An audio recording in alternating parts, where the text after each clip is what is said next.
Soc la Meritxell Ribas i soc il·lustradora. Jo em sembla que la gent que dibuixa comença dibuixant als marges dels llibres de text i no escolta classe.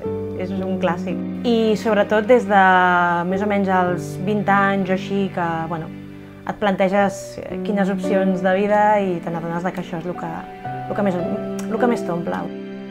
El gratatge bàsicament significa rascar.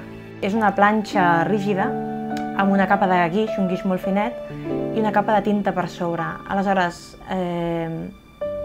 es tracta de rascar. Tu agafes alguna cosa que tingui suficient punta, rasques i el que surt és el blanc, i treballes amb negatiu. Quan veus un dibuix a gratatge, el primer que et crida l'atenció és la sensació de llum que produeix, l'atmosfera, que això és el que a mi més m'agrada, potser. Quan vaig començar, un dibuix em podia portar setmanes. Ara, només rascar-lo uns 3 dies. Descomptant llapis i llegir llibres per buscar les imatges que estaran il·lustrades i tot això. És un repte perquè és un text molt conegut i que la gent té una imatge... S'han fet moltes adaptacions de Tom Sawyer, inclús a nivell d'animació, a nivell de cinema, a nivell d'il·lustració, hi ha bastanta cosa, hi ha molt conte il·lustrat. Això no és ben bé un conte il·lustrat, això no està abreviat, és el llibre, s'ha de ser bastant fidedigne amb el que estàs llegint al costat. Jo no puc saltar-me a la torera la descripció del llibre.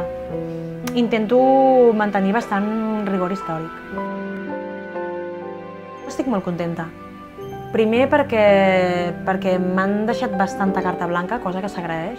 Com a feina, n'estic molt contenta, sí. La veritat és que he tingut el temps suficient com per poder acabar-ho bastant bé i, a més, sé que quedarà bé perquè s'hi han mirat molt.